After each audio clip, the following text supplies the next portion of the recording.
और अगर अपने अल्फाज का चुनाव जरा बेहतर रखें तो ठीक नहीं होगा? नहीं, कोई जरूरत नहीं है अल्फाज का चुनाव बेहतर करने की।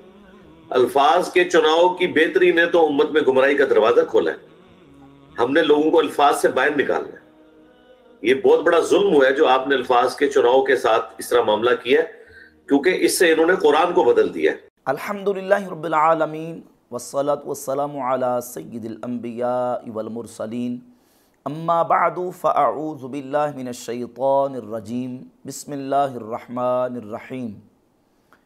मिर्ज़ा जेलमी कई एक मौके पर नबी पाक सल्लल्लाहु अलैहि वआलिहि वसल्लम की ज़ात अक़दस के हवाले से ऐसे नाज़ेबा कलिमात कह चुका है कि मिर्ज़ा जेलमी के अपने फॉलोअर्स की तरफ से मिर्ज़ा जेलमी को ये रिक्वेस्टें आ रही हैं और मशवरे दिए जा रहे हैं कि आप अल्फाज का चुनाव बेहतर करें, आपके अल्फाज का चुनाव बेहतर नहीं है।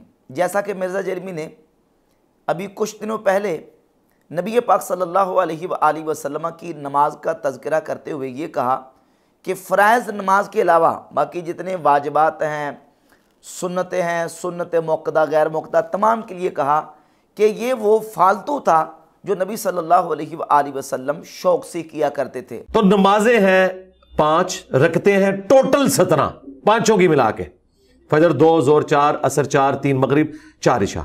बाकी जितनी नमाजें हैं उनका नाम ही है नफलुन। और हैरान कुन बात, अरबी में नफल कहते हैं फालतू को। माले गनीमत के लिए है अनफाल, जिसका नाम ही है फालतू, उसको ये कह रहे हैं इसके बगैर नमाज ही नहीं होती। ये कहते हैं नहीं हम सुनते कह रहे हैं, जिस सुन्नत का लफ्ज किसी हदीस में मौजूद नहीं है। हदीस में 2 ही अल्फाज है, फर्ज और नफल। सुन्नत फुकहा की टर्म है कि वो नवाफिल जो नबी इस्लाम ने हमेशा पढ़े, हम कहते हैं ये सुन्नत मुअक्कदा है। ये वो फालतू है जो हुजूर शौक से किया करते थे, फालतू, नॉट फर्ज। ये वो फालतू है जो हुजूर ने कभी किया कभी नहीं किया, गैर मुअक्कदा है फालतू। नाऊज़ बिल्लाह ताला। नबी पाक अलैहिस्सलातु वस्सलाम की नमाज को मिर्ज़ा जेलमी ने फालतू कहा। अब अपने फॉलोअर्स इस बात पे इसको मशवरा दे रहे हैं कि अल्फाज का चुनाव बेहतर होना चाहिए, और ये मशवरा बिल्कुल दुरुस्त है कि जब आपने अल्फाज इस्तेमाल करने हैं, बिलखुसूस जो मुअज़्ज़ज़ शख्सियात हैं, अम्बिया अलैहिमुस्सलातो तस्लीमात, सहाबा इकराम अलैहिम रिज़वान, औलिया अल्लाह, तो उनके लिए बेहतर अल्फाज का इस्तेमाल किया जाए, अल्फाज का चुनाव बेहतर होना चाहिए। मिर्ज़ा जेलमी ने सैयदना अबू बकर सिद्दीक़ रज़ी अल्लाह तआला अन्हु का कई मरतबा खुतबा डिस्कस किया और उसमें बिल्कुल पूरे ज़ोर के साथ, इसरार के साथ बार बार नबी पाक अलैहिस्सलातु वस्सलाम के लिए लफ्ज़ इस्तेमाल किया कि मोहम्मद मर चुके, मोहम्मद मर चुके। अला मन काना यअबुदु मुहम्मदन फइन्न मुहम्मदन क़द मात। आगाह हो जाओ, जो भी तुम में मोहम्मद की इबादत करता था जान ले कि मोहम्मद मर चुके, और जो कोई अल्लाह की इबादत करता था वो जान ले कि अल्लाह ताला जिंदा है, उसे कभी मौत नहीं आएगी। कि जो कोई मोहम्मद की इबादत करता था, करता है या करेगा, क्योंकि वो मुजारे का सीखा है। मन काना यअबुदु मुहम्मदन, जो कोई भी तुम में मोहम्मद की इबादत करता है या करेगा। ये मुजारे अरबी में ना प्रेजेंट टेंस और मुस्तकबिल दोनों को कवर करता है। तो वो जान ले फ़इन्न मुहम्मदन क़द मात, कि बेशक मोहम्मद मर चुके। ये नहीं कहा कि विसाल फरमा के, विसाल भी अरबी का लफ्ज है, नहीं इस्तेमाल किया। वफात भी लफ्ज इस्तेमाल नहीं किया, वफात भी अरबी का लफ्ज है। और इस तरीके से कई एक मकामात पे इसने इस तरह के अल्फाज इस्तेमाल किए, जिस पर बिहम्दिल्लाह ताला हमने दलाइल के साथ इसकी गिरफ्त की, और दलाइल के साथ ये बात बयान की कि जब हमने किसी लफ्ज़ का तर्जमा करना होता है तो उसूली तौर पे ये देखा जाता है कि ये लफ्ज़ अरबी मुहावरा के अंदर किन मानी में इस्तेमाल हुआ है, और ये जो मौका महल है इस मौके पर लफ्ज़ किन मानी के अंदर इस्तेमाल हो रहा है। और उर्दू मुहावरा के अंदर जब हम तर्जमा करेंगे तो उर्दू मुहावरे का लिहाज भी करेंगे। तो अल्फाज बेहतर से बेहतर, अल्फाज का चुनाव जो है वो बेहतर होना चाहिए। ये एक उसूली और कॉमन सी बात है। जो लोग इस चीज़ को मलहूज़े खातिर नहीं रखते वो फिर ऐसी ठोकरें खाते हैं कि जैसे मिर्ज़ा के बाबा जान मौदूदी साहब ने ठोकर खाई है।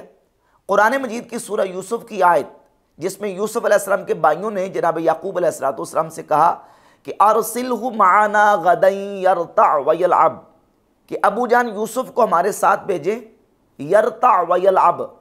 अब यरता का तर्जमा मौदूदी साहब ने यह किया कि ताकि कुछ चर चुग ले।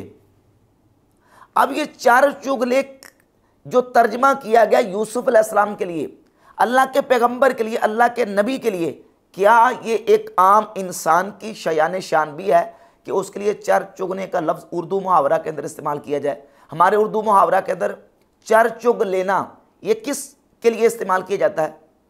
जानवरों के लिए, मवेशियों के लिए, कि वो खेतों में जाते हैं, खेतों में जाके चर चुगते हैं। वहाँ अल्लाह के नबी यूसुफ अलैहिस्सलाम का तज़किरा हो रहा है। तो अब यहाँ मुनासिब ये था कि ये तर्जमा किया जाता कि अरसिलहु माना गदन यरता वयलअब, कि सुबह इनको हमारे साथ भेजें ताकि कुछ मेवे खा लें, कुछ बाग से फल खा लें। और ये इंसान की शान शान है कि वो जब सैर करने के लिए जाता है या किसी बाग में जाता है तो वहाँ जाके फल खाता है, मेवे खाता है। चर चुग लेना ये उर्दू मुहावरा के अंदर इंसान के लिए नहीं बल्कि ये जानवरों और मवेशियों के लिए लफ्ज़ इस्तेमाल होता है। जब एक आम इंसान के लिए ये लफ्ज़ इस्तेमाल नहीं होता तो पैगंबर खुदा का जहाँ जिक्र हो रहा है वहाँ ये तर्जमा करना कि ताकि कुछ चर चुग ले, ये हमारे उर्दू मुहावरा के मुताबिक बिल्कुल मुनासिब नहीं है। यही हाल मिर्ज़ा जिल्मी का, और बज़िद है इस बात पे कि नहीं हमने वो लफ्ज़ बोलना है। कहता मैं इनके दिमाग के अंदर ड्रिल करता हूँ, मैं इनके दिमाग खोलता हूँ। और दिमाग किस तरह खोलता है कि मैंने यही बोलना जी, और इतना बज़िद है कि नऊज़ बिल्लाह ताला यहाँ तक कहा कि आइंदा भी मैं यही बोलूँगा इंशाअल्लाह साथ कहा है। क्योंकि मुझे इससे बेहतर कोई लफ्ज ही नहीं लगा बात समझाने के लिए, एक्स्ट्रा के लिए, फालतू से बेहतर मेरे पास कोई लफ्ज ही नहीं था कि मैं बोलता कि जिसकी वजह से आपके दिमाग की गिरें खुलती। ठीक है, तो मैंने इसलिए जानबूझ के ऐसा लफ्ज इस्तेमाल किया और आंदा भी मैं ऐसे ही करूंगा इंशाअल्लाह ताला। ला हौल वला कुव्वता इल्ला बिल्लाह। जबकि हकीकत यह है कि अरबी से उर्दू तर्जमा करने के लिए हमने पहले अरबी मुहावरे को देखना है कि अरबी मुहावरा के अंदर ये लफ्ज़ किन मानी के अंदर इस्तेमाल होता है, और फिर उर्दू मुहावरा के अंदर ये लफ्ज़ किन मानी के अंदर इस्तेमाल होता है, और हमने बेहतर से बेहतर लफ्ज़ जो है उसका इंतखाब करना, उसका चुनाव करना होता है। सैयदना अबू बकर सिद्दीक़ रज़ी अल्लाह ताला अन्हु के खुतबा के वाले से इसने 12 मरतबा ये बात की कि देखिए अबू बकर सिद्दीक़ रज़ी अल्लाह ताला अन्हु ने नबी करीम अलैहिस्सलातु वस्सलाम के मिसाल अक़दस पर यह खुतबा दिया, मन काना याबुदु मुहम्मदन फ़इन्ना मुहम्मदन क़द मात। जो तुम में से मोहम्मद सल्लल्लाहु अलैहि वसल्लम की इबादत करता था तो जान ले कि मोहम्मद सल्लल्लाहु अलैहि वसल्लम मर चुके। और इस पर इसरार कर रहा है, बज़िद है कि नहीं माता का माना मैंने यही करना कि मर चुके। जबकि हम इसका उर्दू मुहावरा के मुताबिक ये तर्जमा करते हैं कि विसाल फरमा चुके, इंतकाल फरमा चुके, वफ़ात शरीफ हो गई। अब यहाँ एतराज़ ये है कि देखिए विसाल, वफ़ात, इंतकाल ये तीनों लफ्ज़ तो खुद अरबी के हैं। यहाँ मिर्ज़ा जिल्मी इतराज़ करता है कि ये तीनों लफ्ज़ तो अरबी के हैं, तो आपने तो अरबी का तर्जमा अरबी से कर दिया। मोहम्मद तो नहीं मगर एक रसूल, इनसे पहले भी और रसूल हो गुजरे हैं, अगर ये मर जाएं या कत्ल कर दिए जाएं तो क्या तुम दीन से उल्टे कदम फिर जाओगे? इन्होंने उसका तर्जमा ही बदल दिया कि अगर ये विसाल फरमा जाए, इंतकाल फरमा जाए। हालांकि विसाल, इंतकाल, वफात ये तीनों अरबी के अल्फाज हैं। हालांकि इस बंदे की जहालत का आप अंदाजा करें कि हमने उर्दू मुहावरे को देखना है, क्या उर्दू के अंदर विसाल, इंतकाल और वफात के लफ्ज़ इस्तेमाल नहीं होते? अगर ये कहे ये खुद लफ्ज़ अरबी के हैं तो भाई उर्दू का लफ्ज़ कौन सा है? उर्दू तो खुद मुस्तार लेती है मुख्तलिफ ज़बानों से अल्फाज, कभी फ़ारसी से लेती है, कभी हिंदी से लेती है, कभी अरबी से लेती है। उर्दू खुद एक लश्करी ज़बान है जो मुख्तलिफ ज़बानों का मजमूआ है, उसके अंदर जो अल्फाज इस्तेमाल होते हैं उर्दू के अंदर हमने उन्हीं को इस्तेमाल करना ना। तो उर्दू के अंदर वफ़ात का, विसाल का, इंतकाल का, किसी की फौतीदगी के लिए लफ्ज़ इस्तेमाल होता है। अब अगर तुम ये कहो कि ये तो खुद अरबी के लफ्ज़ हैं तो लफ्ज़ लानत भी अरबी का लफ्ज़ है, लफ्ज़ रहमत भी अरबी का लफ्ज़ है, लफ्ज़ खबीस भी अरबी का लफ्ज़ है, लेकिन हमारे उर्दू के अंदर ये इस्तेमाल होते हैं। हमने ये देखना है कि ये लफ्ज़ उर्दू के अंदर इस्तेमाल होता कि नहीं। क्या हमारे उर्दू के अंदर रहमत का लफ्ज़ इस्तेमाल होता कि नहीं? होता है। रहमत उर्दू का लफ्ज़ भी है, अरबी का लफ्ज़ भी है, इसकी असल अरबी है लेकिन रहमत का लफ्ज़ उर्दू में इस्तेमाल होता है। लानत का लफ्ज़ ये अरबी का है कि उर्दू का है? तो इसकी असल अरबी है लेकिन ये उर्दू में इस्तेमाल होता है। इसी तरह हज़ारों अल्फाज ऐसे हैं कि जिनकी असल अरबी है लेकिन उर्दू के अंदर वो इस्तेमाल होता है। आप उर्दू लुगत की कोई किताब उठाकर देख लें, फिरोज़ुल लुगात उठाकर देख लें, मरना का माना क्या है। मरना का माना ये लिखा है किसी की वफ़ात हो जाना, इंतकाल हो जाना, किसी का विसाल होना। और फिर मरना का एक माना ये भी लिखा है कि सूख कर ख़राब हो जाना, शर्मिंदा होना। अब चूंकि मरने के अंदर एक मफहूम और माना ये भी पाया जाता है कि किसी चीज़ का सूख के, खुश्क हो के उसका ख़राब हो जाना। अंबिया अलैहिमुस्सलातो तस्लीमात की ज़वात जो है उनकी हयात तय्यबा तो सबसे अरफ़ा व आला है। उनके लिए तो अल्लाह रब्बुल इज़्ज़त का खुसूसी प्रोटोकॉल है। इन्नल्लाह हर्रमा अलल अर्दि अन ताकुल अजसादल अंबिया, सरकार की हदीस है कि अल्लाह ने ज़मीन पर हराम कर दिया कि वो नबियों के जिस्मों को खाए। मुस्नद अबी याला में हदीस है अल अंबिया अहयान फ़ी क़ुबूरिहिम युसल्लून, अंबिया अपनी कब्रों में ज़िंदा होते हैं, नमाज़ें में पढ़ते हैं।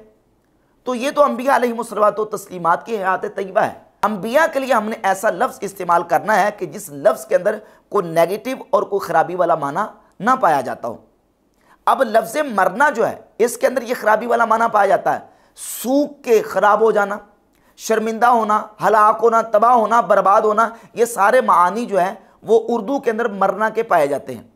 अगरचे वहाँ उर्दू के अंदर मरना का माना वफ़ात भी लिखा है, इंतकाल भी लिखा है। तो हम इंतकाल क्यों ना करें, हम विसाल क्यों ना करें। मिर्ज़ा बज़ेदे के नहीं, आपने यही करना है क्योंकि लफ्ज़ माता आया।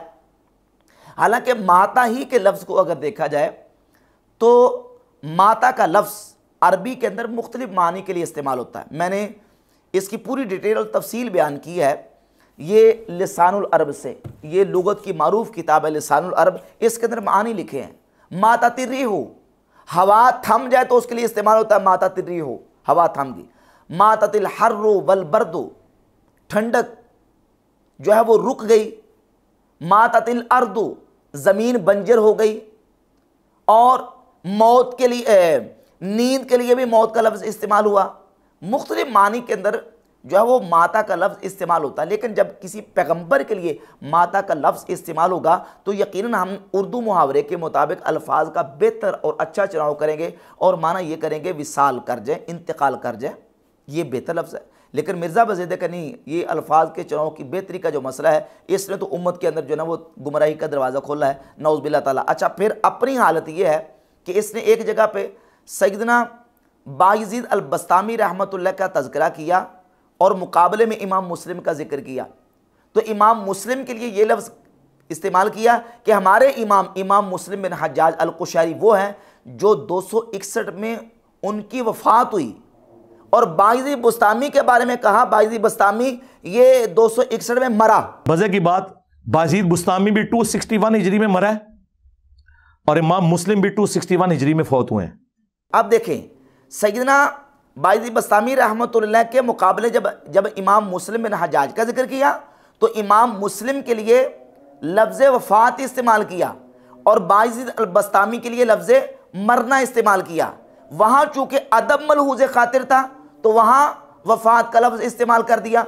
और यहाँ बस्तामी रहमतुल्लाह के अदब का जो अंदाज़ है वो मलहूज़ खातिर नहीं था, तो यहाँ इसने क्या कर दिया, मरना कर दिया। तो ये मिर्ज़ा का अंदाज़ ख़ुद बताता है, इसका एटीट्यूड बताता है कि जो लफ्ज़ वफ़ात है ये अदब के लिए, एहतराम के लिए और इसमें अल्फाज का बेहतर चुनाव है। जब इमाम मुस्लिम के लिए तुम वफ़ात का लफ्ज़ इस्तेमाल कर सकते हो तो नबी करीम अलैहिस्सलाम की ज़ाती अक़दस के लिए क्यों बार बार ये कहते हो कि नहीं जी मरना ही करेंगे। तो ये सिर्फ इसकी ज़िद और हट दर्मी है मिर्ज़ा जलमी की। और फिर ये कहता जी कि देखें माता का लफ्ज़ इन्होंने इस्तेमाल किया और माता का माना कर दिया है वफ़ात, इंतकाल और विसाल, ये तो अरबी के लफ्ज़ हैं, तो अरबी का तर्जमा अरबी से कर दिया। और ख़ुद इसी 6 मिनट की वीडियो के अंदर इसने वमकरू वमकरुल्लाह वल्लाहु खैरुल माकिरीन, वमकरू वमकरुल्लाह वल्लाहु खैरुल माकिरीन, उन्होंने भी मकर किया, अल्लाह ने भी मकर किया, अल्लाह बेहतरीन मकर फरमाने वाला है, सबसे बढ़कर मकर फरमाने वाला है। इसका तर्जमा किया कि उन्होंने मकर किया और अल्लाह ने मकर किया। मकर अल्लाह का तर्जमा क्या किया, अल्लाह ने मकर किया। सवाल ये पैदा होता है कि ये मकर का तर्जमा तो खुद तुम अरबी से कर रहे हो, मकर का उर्दू लेके आओ, उर्दू करो। या क्या उर्दू करोगे कि अल्लाह ने नऊज़ बिल्लाह ताला धोखा दिया या अल्लाह ने फरेब किया, अल्लाह ने धोखा दिया। नहीं करोगे ना। तो आला हज़रत इमाम अहमद रज़ा मुहद्दिस बरेली रहमतुल्लाह अलैह ने ये जो तर्जमा किया है, व मकरुल्लाह, अल्लाह ने खुफिया तदबीर फरमाई, वो अल्लाह रब्बुल इज़्ज़त की शयान शान है, अल्लाह तबारक व तआला की शान के लायक है। व मकरू व मकरुल्लाह वल्लाहु खैरुल माकिरीन, उन्होंने भी मकर किया, अल्लाह ने भी मकर किया, अल्लाह बेहतरीन मकर फरमाने वाला है, सबसे बढ़कर मकर फरमाने वाला है। तो यहाँ मिर्ज़ा जलमी खुद फंस जाता है, एक जगह पे दावा ये कर रहा है कि नहीं आपने माता का लफ्ज़ जो बोला है और उसका तर्जमा वफ़ात और इंतकाल और विसाल किया है तो अरबी के लफ्ज़ हैं, तो अरबी का अरबी से तर्जमा कर दिया। और दूसरी जगह पे खुद मकरू व मकरुल्लाह, मकरुल्लाह का तर्जमा करा अल्लाह ने मकर किया। उर्दू लेके आओ ना, यहाँ अरबी का तर्जमा अरबी के साथ क्यों कर रहे हो? क्या तुम्हारे अंदर जुर्रत है कि तुम करो कि अल्लाह ने धोखा दिया, अल्लाह ने फरेब किया, नौज़ बिल्लाह ताला। इमाम अहमद रज़ा खां मुहद्दिस बरेली रहमतुल्लाह अलैह ने जो तर्जमा किया है वो बिल्कुल वो तर्जमा है कि जो अल्लाह रब्बुल इज़्ज़त की शायान शान है कि अल्लाह रब्बुल इज़्ज़त ने खुफिया तदबीर फरमाई। अगर तुम कहो कि खुफिया तदबीर ये खुद अरबी के लफ्ज़ हैं तो उर्दू में इस्तेमाल होते हैं, हमने उसका इस्तेमाल देखना है, उर्दू में इस्तेमाल होते हैं। इसी तरह विसाल, वफ़ात, इंतकाल उर्दू में इस्तेमाल होते हैं। और अगर कोई ऐसा लफ्ज़ जो उर्दू में नेगेटिव मानी के अंदर इस्तेमाल होता है, अगरचे उसके कुछ अच्छे मानी भी हों, तो वो भी लफ्ज़ अल्लाह और उसके रसूल के लिए इस्तेमाल करना जायज़ नहीं है। वो तो मिर्ज़ा खुद अपने लिए इस्तेमाल करने को जायज़ नहीं करार देगा। जैसे लफ्ज़ वलदुल हराम है, वलदुल हराम, अब हराम के दो माना हैं, एक माना है हराम का हुर्मत वाला, इज़्ज़त वाला, और एक है हराम यानी हराम तरीके से। तो वलदुल हराम अगर किसी के लिए लफ्ज़ इस्तेमाल किया जाता है और लफ्ज़ इस्तेमाल करने वाला ये कहे मैंने फ़लाँ के लिए वलदुल हराम का लफ्ज़ इस्तेमाल किया है, लेकिन मेरा मकसूद ये था कि वो मुअज़्ज़ज़ शख्स है, वो इज़्ज़त वाला शख्स है, तो क्या मिर्ज़ा जलमी ये लफ्ज़ अपने लिए इस्तेमाल करने की इजाज़त देगा? माना दुरुस्त मुराद ले रहा है बोलने वाला। जैसे ये कहता है फालतू का लफ्ज़ मैंने बोला तो मैं किन मानी के लिए इस्तेमाल कर रहा हूँ, मैं जो ना वो उसकी पूरी उसको एक्सप्लेन करता हूँ। तो कोई शख्स किसी के लिए वलदुल हराम का लफ्ज़ इस्तेमाल करता है और वो वलदुल हराम उसको कहे कि मेरी मुराद ये थी कि इज़्ज़त वाला, शर्फ वाला, बुजुर्गी वाला, तो क्या किसी के लिए ये लफ्ज़ इस्तेमाल करने की इजाज़त दी जा सकती है? हरगिज़ नहीं। और फिर इसने ये कहा कि देखें आला हज़रत ने लफ्ज़ खबीस तर्जमा किया था इफ़रीत का, और ये उसको अभी तक डिफेंड कर रहे हैं। तो डिफेंड अल्लाह के फजल करम से कर रहे हैं, मैंने दलाइल के साथ डिफेंड किया है। मैंने 3 ताबईन से इसकी तफसीर और उसका माना बयान किया है, इमाम मुजाहिद ताबी से, इमाम हसन बसरी से और दहाक ताबी से, कि वो तीनों ये कहते हैं कि इफ़रीत तो होता ही खबीस है, बल्कि इमाम हसन बसरी तो कहते हैं कि इफ़रीत तो होता काफिर है। इमाम मुजाहिद ताबी ने कहा कि इफ़रीत का माना है मारिद, और इस तरह दहाक ताबी कहते हैं कि इफ़रीत का यहाँ माना खबीस है। तो ये हमने बिला दलील थोड़ी की बात, दलाइल के साथ साबित किया है कि इफ़रीत जो है उस शैतान और उस जिन को कहा जाता है जो सरकशी में हद से बढ़ जाए और उसकी सरकशी जो है वो खबासत तक पहुंच जाए। उलमा ने जिन्नात के मौजू पर जो किताबें लिखी, मैंने उनके किताबों के हवाले दिए हैं कि वो भी कहते हैं कि पहले जो जिन होता है ना, आम सादा जिन, फिर उसके अंदर खबासत आ जो शैतान हो जाता है, फिर खबासत बढ़ जाए तो मारिद हो जाता है, और फिर खबासत और ज़्यादा बढ़ जाए तो उसको इफ़रीत कहा जाता है। और फिर सही बुखारी की हदीस का मैंने हवाला दिया कि नबी पाक अलैहिस्सलाम की बारगाह में इफ़रीत आया और हुजूर की नमाज को ख़राब करवाना चाहता था, और इफ़रीत कौन था? वो खबीस जिन था। तो दलाइल के साथ साबित किया है, और कहता जी अभी तक उसको डिफेंड कर रहे हैं। तो अल्लाह के फजल करम से डिफेंड कर रहे हैं, दलाइल के साथ डिफेंड कर रहे हैं। मुफस्सिरीन की तफासीर बड़ी पड़ी हैं, ताबईन के अक़वाल मौजूद हैं कि जो इफ़रीत का माना खबीस कर रहे हैं, और मिर्ज़ा अब तक कह रहा है कि वो खबीस जो है ना वो सहाबी जन था, और उसको सहाबी मिर्ज़ा जलमी साबित नहीं कर सका। तो इस तरीके से ये जो है ना वो घटिया किस्म के और नामुनासिब किस्म के अल्फाज अंबिया और सहाबा इकराम और अल्लाह रब्बुल इज़्ज़त के नेक बंदों के लिए इस्तेमाल करता है, जो कि मिर्ज़ा जलमी की एक बहुत बड़ी जसारत है।